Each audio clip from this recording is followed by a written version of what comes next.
The Civil War was one of the bloodiest wars in United States history. 750,000 Americans died.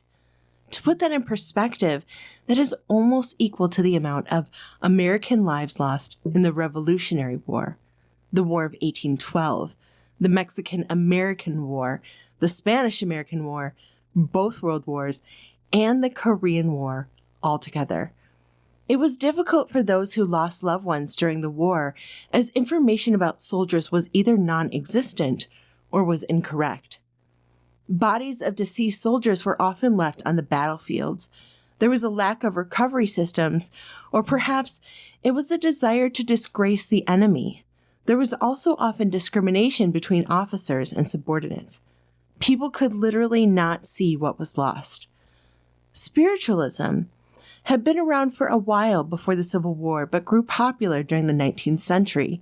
And by 1897, there was an estimated 8 million believers of spiritualism. Most were either from upper or middle-class families. And that includes Mary Todd Lincoln.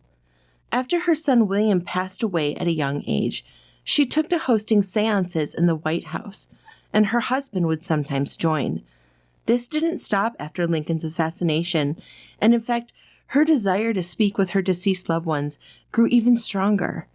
Mary struggled with mental health issues her entire life, but suffering the loss of so many of her loved ones took her mental illness to new heights, and she could sometimes hardly get out of bed. Her depression would be so bad. Spiritualism was something that made her feel comfort, that brought her joy in the darkest of times. This is part 2 of Mary Todd Lincoln.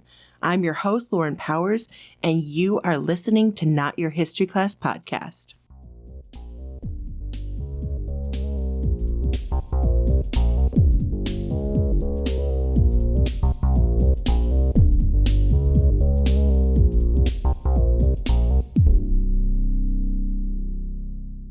Our standard education has barely touched upon the depth, violence, and tragedy of human history. My intention with this podcast is to illuminate the parts of our history that have been in the dark for far too long.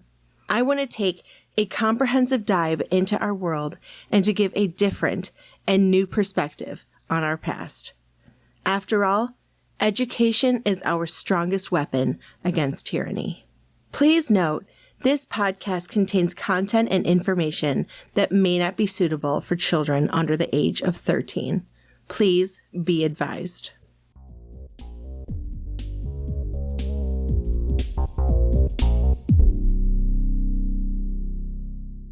Mary was permitted to stay at the White House for 6 weeks after Lincoln's death and then moved out on May 22, 1865, dragging her feet the entire time. In a letter she wrote to Charles Sumner, she said, quote, "I go hence, broken-hearted, with every hope almost in life crushed." End quote. She moved to Chicago but struggled to pay off her debts. In 1867, she moved to New York with her friend Elizabeth Keckley, where she tried to sell her dresses, assumedly to pay off her debts. This decision ended up being a disaster and a humiliation for Mary Todd. She thought it was a great idea to sell her extravagant ball gowns that she could no longer wear. Except there was a problem. Elizabeth Keckley was a black woman, and she was not allowed to dine or lodge in the segregated places that Mary stayed in. Eager entrepreneurs and jewelers were starting to recognize the name on her luggage and the markings that she had on her jewelry and clothes. She was convinced by merchant W.H. Brady that New Yorkers would donate money to her cause, which was essentially herself, if she sold her clothing at a public auction. He also convinced her to hand over private letters, with the result being that it would validate her clothing as being legitimate. It also suggested that certain wealthy New Yorkers were caught up in some government impropriety to validate her clothes. The entire thing was a ploy by this con man, and the letters were found to be faked in order to get publicity for the auction. Historian Catherine Clinton explains that, quote, "The public spectacle of Mrs. Lincoln's complaints in print was a terrible breach of Victorian conduct. Letters by her own hand appearing in print were a criminal breach of etiquette, and the press attacks were more brutal than her bleakest days at the White House. End quote. The event was labeled the Old Clothes Scandal. It seems that Mary couldn't do much without meeting disapproval from the public. Mary retreated back to Chicago, feeling completely humiliated by the entire experience. Before Lincoln's estate was settled, she was living on $1,500 a year, which is about $36,000 in today's money, a sum that is certainly an amount that one could live on. Mary was used to luxury and travel, so having her income reduced so significantly was probably difficult for her to adjust to. I would imagine that coming from the family that she came from, and due to the time that this was happening, that Mary was likely never taught how to be frugal with her money. I would imagine that the men of the household handled the income, and that she did not understand how much things truly cost, because she simply never had to. In December of 1865, Congress voted on giving her that year's salary that Lincoln would have earned, about $22,000, which is a little over $500,000 today. She also received cash and securities from Lincoln's estate that added up to $35,000, which is about $840,000 in today's money. After her son Robert married in 1868, Mary and her son Tad moved to Frankfurt, Germany. In 1869, they traveled all over Europe, going to Paris, London, Scotland, and Belgium. While she was in Europe, she tried to get a pension such as the pension that widows of Civil War soldiers received. In 1870, Congress approved this and gave her an annual pension of $3,000, which is about $72,000 today. In 1871, sadly, her youngest son, Tad, died at the age of 18. He had often been ill as a child, including getting typhoid at the same time as his brother William. While Willie passed away, Tad survived only to succumb to a disease of the lungs, possibly tuberculosis or pneumonia. The death of her second to last son broke her, and she spent the next couple years traveling through the U.S. and Canada. Although Mary had expressed interest in spiritualism when William had died, she really threw herself into spiritualism after the loss of her son, Tad. According to David K. Nartonis, who wrote The Rise of 19th Century American Spiritualism in the Journal for Scientific Study of Religion, wrote, quote, "Spiritualism increased rapidly in America at a time when bereaved citizens were seeking new assurance of continuity and justice after death, and when traditional religion was becoming less able to offer this assurance." End quote. Trained mediums were hired to guide individuals in seances. Mediums claimed that they had the ability to speak to the spirits of the dead.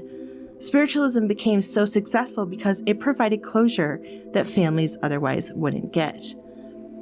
Mary first turned to spiritualism after her son William passed away in 1862. She was introduced to the Lorries, a group of mediums located in Georgetown. She found the seances so comforting that she started to host her own seances in the Red Room in the White House. And even her husband had joined for a couple of sessions. She told her half-sister, quote, "Willie lives. He comes to me every night and stands at the foot of the bed with the same sweet, adorable smile that he always has had. He does not always come alone. Little Eddie is sometimes with him." End quote. Eddie is her son that died at the age of 3, just a little bit before his 4th birthday. There isn't a lot known about Eddie's life since he was so young when he passed of what was believed to be either diphtheria or pulmonary tuberculosis. He was sick for nearly 2 months before passing away. Diphtheria is a bacterial infection that can be fatal, especially for children. In current times, it is very rare in the United States as there are vaccinations available against it. In advanced stages, it can damage the nervous system, the kidneys, and the heart. Pulmonary tuberculosis attacks the lungs but can spread to other organs. It was an epidemic that was widely spread in the United States during the 18th and 19th centuries. Eventually, Mary had to step back from hosting seances due to societal pressures. Her and Lincoln's sons, Willie and Eddie, were thought to haunt the White House, and after Lincoln's assassination, it was thought that his spirit was also wandering the halls. It has been claimed that he haunts the Yellow Oval Room and the Lincoln bedroom.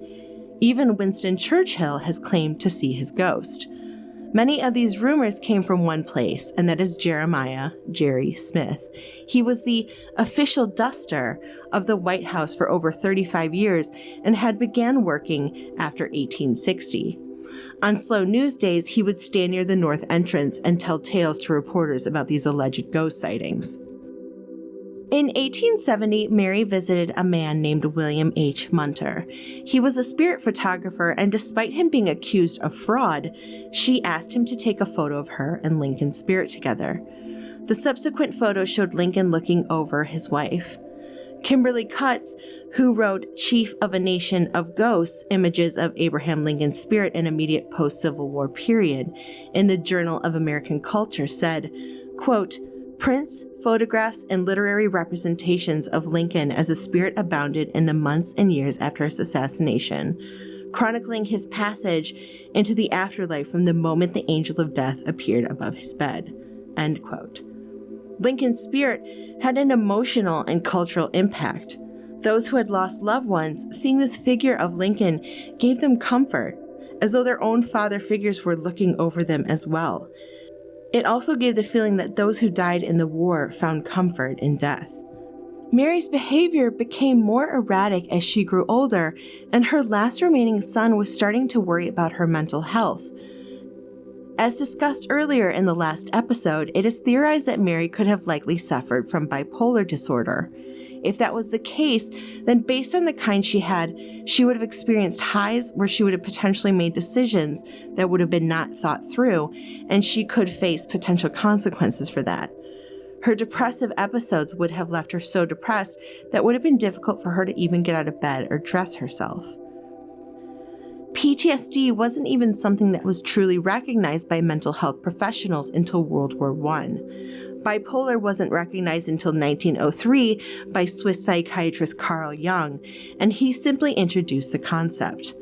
Needless to say, Mary's condition was not understood. Women in the 19th century were often put into mental institutions for behaving in ways that male society didn't agree with. While Robert Lincoln putting his mother into a mental institution may have not been inherently sexist, it is necessary to keep that 19th century attitude in mind. We also have to remind ourselves that Robert was her son, and he had likely been watching her spiral downward for over a period of years, and he genuinely feared for his mother's safety. He did not know how to handle her highs and lows, and he likely felt out of control in the situation, and felt that the best place for her to be was in a mental institution. She was in Illinois at the time, and by Illinois law, involuntary commitment into a mental institution required a jury trial. In 1875, Robert wrote a letter to his mother's friend, Sally Orne, and said, quote, "6 physicians in council informed me that by longer delay I was making myself morally responsible for some very probable tragedy which might occur at any moment." End quote. On May 19, 1875, unaware that she was being brought to a jury trial, Mary was forcibly taken to the courthouse by lawyer Leonard Swett. Swett knew both Abraham and Robert. The defense lawyer was a lawyer named Isaac Arnold, who did not contest Robert's case against his mother. Arnold allowed 17 witnesses to testify to her mental state, but did not call a single witness of his own. Robert, during the trial, testified that, quote, "I have no doubt my mother is insane. She has long been a great source of anxiety for me." End quote. Historians speculate about Mary's emotional and mental state. She was suffering with migraines, and those were being mistaken for hallucinations. She was also medicating herself with chloral hydrate for her migraines, which is a sedative to help the patient rest. However, Dr. Norbert Hirschhorn and Dr. Robert G. Feldman, who wrote Mary Lincoln's Final Illness and A Medical Historical Reappraisal in Journal of the History of Medicine, have different thoughts about her mental state. Quote, "Symptoms imputed as insanity at her trial clearly had their origin in the organic disease tabes dorsalis. The bizarre behavior in 1875 leading to hospitalization with elements of acute anxiety, insomnia, and delusions, which most resemble post-traumatic stress disorder, coinciding with the 10th anniversary of her husband's murder. The last decade of her life, she suffered intense pain from a progressive and fatal disease, one that was misinterpreted as madness." End quote. Tabes dorsalis is a degenerative condition of the nerve cells and fibers that carry information to the brain. Symptoms may not occur for decades after the initial infection, and they include weakness, diminished reflexes, unsteady gait, degeneration of joints, loss of coordination, dementia, episodes of intense pain, deafness, visual impairment, and impaired response to light. Tabes dorsalis is also a result of an untreated syphilis infection. The verdict required that Mary be committed to a mental institution, but she could also choose to stay at a private hospital if she wanted to, so she decided to stay at Bellevue Place. She could have also chose to stay with her son Robert, but her presence there a few years earlier had caused things to become contentious with her daughter-in-law, and her daughter-in-law actually left her home to get away from Mary. Historians question if the verdict for Mary's insanity trial would have been different if it had different factors, such as if she had had a better defense lawyer, or if it had taken place at a later date. Historian Mark E. Neely Jr. wrote in his book, The Insanity File, that, quote, "The history of the treatment of insanity in American law provides no real evidence that Mary Todd Lincoln's fate would have been different in modern times." End quote. Mary's stay at the Bellevue Place gave her more freedom than a typical patient of that time. Biographer Jean Baker wrote, quote, "Mary Todd Lincoln did what she had been convicted of failing to do. She lived a normal life. She visited with the superintendent's wife, took rides in her carriage, sat on the front stairs and wrote letters." End quote. Robert was also able to visit as the hospital was only a 90-minute train ride. He said, quote, "My mother, I think, under as good care and as happily situated as is possible under the circumstances." End quote. He also stated that she was, quote, "happier in every way in her freedom from care and excitement than she has been on 10 years. End quote. Robert may have seen a sort of surface-level happiness or even a sort of facade that she put on for her son, because according to Justin and Linda Turner, authors of Mary Todd Lincoln, Her Life and Letters, quote, "Robert, hoping for the best and meaning the best, failed to divine the turmoil in his mother's mind. Behind her subdued facade, her brain seethed with schemes to obtain her release." End quote. She was able to engineer a release from Bellevue Place with the help of lawyers James and Mira Bradwell. She was released into the custody of her sister and brother-in-law Elizabeth and Ninian Edwards on September 11, 1875, and was declared officially sane on June 15, 1876. After her release, she traveled to Europe, living in France for the next 4 years. She traveled all around Europe, but in 1880, with her health failing and suffering from 2 major falls, she wrote to her sister, quote, "I cannot trust myself any longer away from you all. I am too ill and feeble in health." End quote. She returned to her sister's home weighing only 100 pounds and was nearly blind. She was diagnosed with back, kidney, and eye problems. On July 15, 1882, the anniversary of Tad's death, she fell into a coma and died the next day of a stroke. She was buried on July 19th. The Springfield mayor declared a holiday in observance. Thousands attended her funeral, and she was laid to rest at Oak Ridge Cemetery. Mary was vilified in life. She made decisions that were met with intense criticism and scrutiny, especially at a time when the United States was at war with itself over basic human rights and decency. Mary was given much more hatred than she deserved. She was only human, and she suffered so much trauma and loss, losing 3 of her 4 children and witnessing the tragic murder of her husband. It is with hope that her death brought her the peace and serenity that she so desperately needed. I'm going to end this episode with a quote from biographer Jean Harvey Baker. Quote, "Like a flawed marble statue, the cracks of which are repeatedly hammered. Mary Lincoln was a victim battered by personal adversity and trapped by destructive conventions of Victorian domesticity." End quote.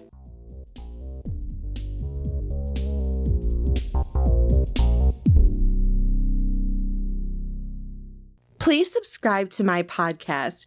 And if you are listening on iTunes, please give the podcast 5 stars. It really helps me get out there. I am currently on TikTok, Instagram, Facebook, and X, so follow me on social media as well. If you are looking for sources for this episode, please check out our show notes.